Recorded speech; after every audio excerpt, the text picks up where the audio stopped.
हे बघा शहीद भगतसिंग उद्यान. तर मंडळी आज आम्ही आलो आहे भगतसिंग उद्यान इचलकरंजी. आज मुलांना आणि म्हणजे कारभारी बहिणी त्यांनी आग्रह केला की आज जरा कुठं फिरायला जायचं. आज पहिल्यांदा आलंय बागेत. पहिल्यांदा भगतसिंग उद्यानमध्ये आलो आहे आम्ही. इचलकरंजीत असल्यामुळे कधी बघितलं नाही आम्ही फक्त सुंदर बागेतून जात होतो. पण आज पहिल्यांदा भगतसिंग बाग बघितली आणि ही भगतसिंगाची तुम्हाला छान अशी म्हणजे त्यांची मूर्ती पण दाखवतो तुम्हाला.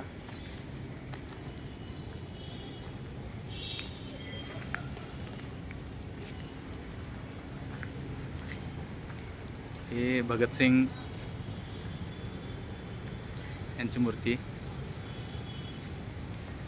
खरंच बाग खूप सुंदर आहे. मुलांना खेळण्यासाठी सुद्धा झोकाळे, लहान गाड्या, घसरगुंडी सगळ्या गोष्टी सुविधा आहे तिथं. छान असे खरंच बागेत आल्यानंतर समाधान एकदम मस्त वाटायला मनाला. 8 तास काम करून आल्यानंतर खरंच असं बागेत आल्यानंतर मनाला एकदम शांती लाभली बघा. मला खरंच मस्त वाटायला लागले.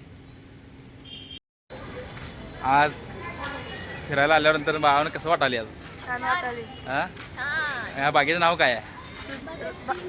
हे भगतसिंग उद्यान इचलकरंजी. खरंच बाग भारी आहे की नाही? लय भारी. हां मुलांना इथं भरपूर बघण्यासारखं आहे. बघण्यासारखं खेळण्यासाठी मुलांचं एकदम मन असं कधी तर असं रमवायला पाहिजे. लई दिवस झालं म्हणाले म्हणजे लई दिवस झालं म्हणजे ह्या बागेत सारखं नाव काढत होते पप्पा आपण त्या भगतसिंग बागेत जाऊया. पण कधी काय घडलं नाही. आम्ही सुंदर बागेतनंच परत जात होतो. पण आज वेळ मिळाला आणि चला तुम्हाला आज भगतसिंग बाग दाखवून आणतो म्हणून आज त्यांना घेऊन आलो. तर चला या कारभारबाई जाऊया आता. हां कारण छान असं वातावरण असल्यामुळे आज संध्याकाळचं वातावरण आहे. आता 5-6 वाजल्यात आणि पावसाचं वातावरण पण आहे. जरा पाऊस पडून पण गेला आहे त्याच्यामुळे वातावरण आता एकदम गार झाले आणि मस्तच वाटायला लागली. आणि आता पोटपूजा पण करायची आहे. परत आता गरमागरम काय तर खायचं आहे. तर बघूया गरम गरम खायलाच पाहिजे. हे खायलाच पाहिजे. अजून जरा बागेचं असं पूर्ण फेरफटका मारवला आम्ही. बागेत फिरेल तेवढं कमीच आहे. प्रत्येक पॉईंटला काय तर काय ना असं बघण्यासारखं आहे. आता मी चाललो आहे बघा कशी. तर चला आणि काय काय आहे पुढे जाऊन बघूया. असं खेळण्यासाठी असं रेल्वेसुद्धा आहे. आता बंद आहे ती रेल्वे सध्या. हे आमचे कार्टून असं बघत बसल्यात बघा. पप्पा रेल्वे कधी चालू होणार?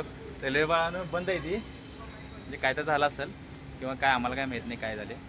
पण आता बंद तर आहे. तर चला दुसरं काय खेळण्यासाठी आहे का बघा. चला गरमागरम चौपाटी असं बाहेरच्या बाजूला आहे. दाखवतो तुम्हाला चौपाटी पण. चला आता काय तर खाऊया चला. ते चौपाटी आहे इकडे. त्याच्या पाठीमागे चौपाटी आहे. तर बघूया आता काय काय. हे आमची मंडळी बघा भेळवर तवा मारायला. त्यांना भेळ आवडत्या. खावा खावा भेळ खावा. आता मी खाणार आहे पावभाजी. कारण मला काय भेळ आवडत नाही त्यामुळे मी पावभाजीवर ताव मारणार आहे. पावभाजी तयार व्हायला आल्या. पावभाजी तर मंडळी चला छान असं बाग फिरून आणि पोटपाणी करून आता मी निघतोय आता आमच्या घरी. तर सगळ्यांनी छान असं पावभाजी भेळ पाणीपुरी याच्यावर ताव मारला आहे. आणि आता घरात जाऊन काय खायचं काय आणि चला निघूया आता.